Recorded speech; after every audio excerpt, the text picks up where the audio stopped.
এই যে আমি পিঠেগুলো সব ভেজে নিয়েছি। দেখুন কি সুন্দর ভিতরে হয়েছে, একদম মচমচা, গরম গরম খেতে খুব ভালো লাগে। হাই, আমি আজকে মুগ ডালের পুলি বানাবো।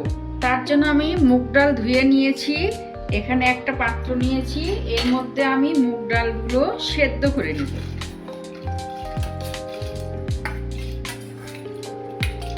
এখন আমি এটা গ্যাসে উঠিয়ে দিয়ে একটু জাল দিয়ে সেদ্ধ করে নেব। এর মধ্যে একটু লবণ দিয়ে দেব, 1 চামচ লবণ দিয়ে দেব।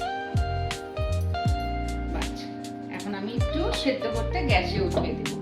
আর এখানে নারকেল নিয়ে নিয়েছি, নারকেলটা আমি চাল দিয়ে ছেই বানিয়ে নিয়ে পুলির মধ্যে দিব। তার মধ্যে একটু গুড় দিয়ে দিচ্ছি, একটু গুড় দিয়ে চাল দেব, একটু দুধ দেব। এখন আমি গ্যাসে উঠিয়ে দেব। এই যে আমি এদিকে নারকেলটা উঠিয়ে দিয়েছি, নারকেলটা জাল দিয়ে পুলির মধ্যে দেওয়ার জন্য পুর করব। আর এখানে ডালটা উঠিয়ে দিয়েছি, ডালটা সেদ্ধ করে নেব। এই যে দেখুন আমার মুগের ডালটা সেদ্ধ হয়ে গেছে। এখন আমি এর মধ্যে একটু চালের গুঁড়া দিয়ে দেব। চালের গুঁড়ো দিয়ে ভালো করে নেড়ে চেড়ে একদম পুলি বানানোর মতো শুকনা শুকনা করে করে নেব।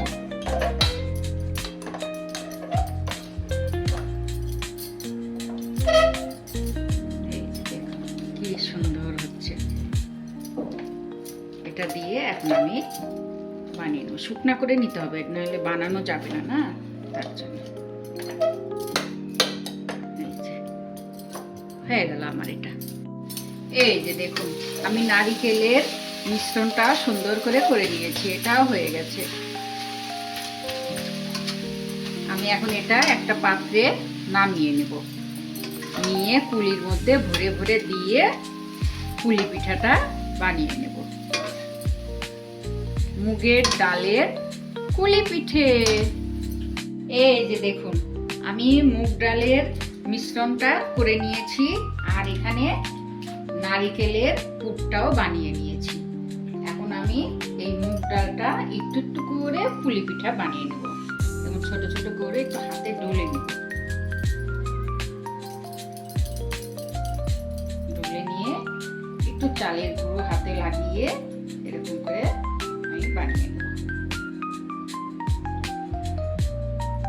এই যেরকম একটু গোল করে বানিয়ে একটু নারকেলের মিশ্রণটা দিয়ে মুখটা মেরে নেব।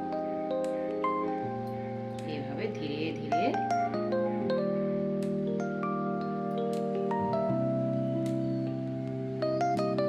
এভাবে আমি পুলিগুলোকে বানিয়ে নেব।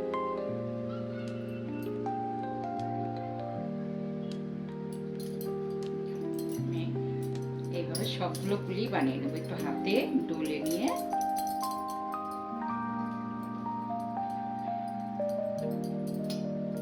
এরকম করে বানিয়ে নেব।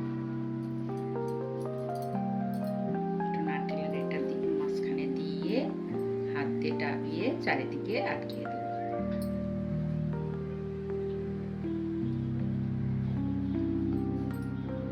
তারপরে মুখটা ভাঁজ করে দেব।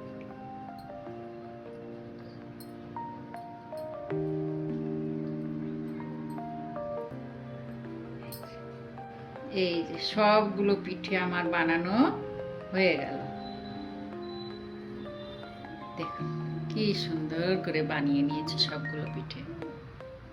এখন আমি গ্যাসে এই যে আমি কড়াইটা উঠিয়ে দিলাম।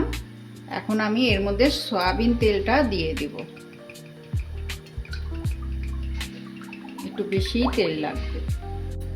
এই যে আমার তেলটা গরম হয়ে গেছে। এখন আমি এই পুলি পিঠেগুলো তেলের মধ্যে দিয়ে ভেজে নেব।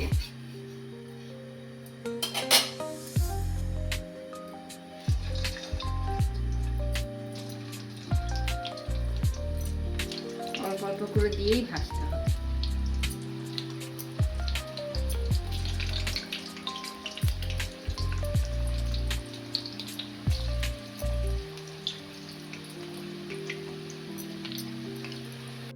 এই যে দেখুন, আমি কুলি পিঠাগুলো বানিয়ে নিয়েছি। দেখুন সুন্দর করে লাল করে ভেজে নিয়েছি। এখন আমি সব উঠিয়ে নেব। এই যে কি সুন্দর হয়েছে। একটা ছেঁকনিতে তেলটা ছেঁকতে দিয়ে রেখে দিচ্ছি।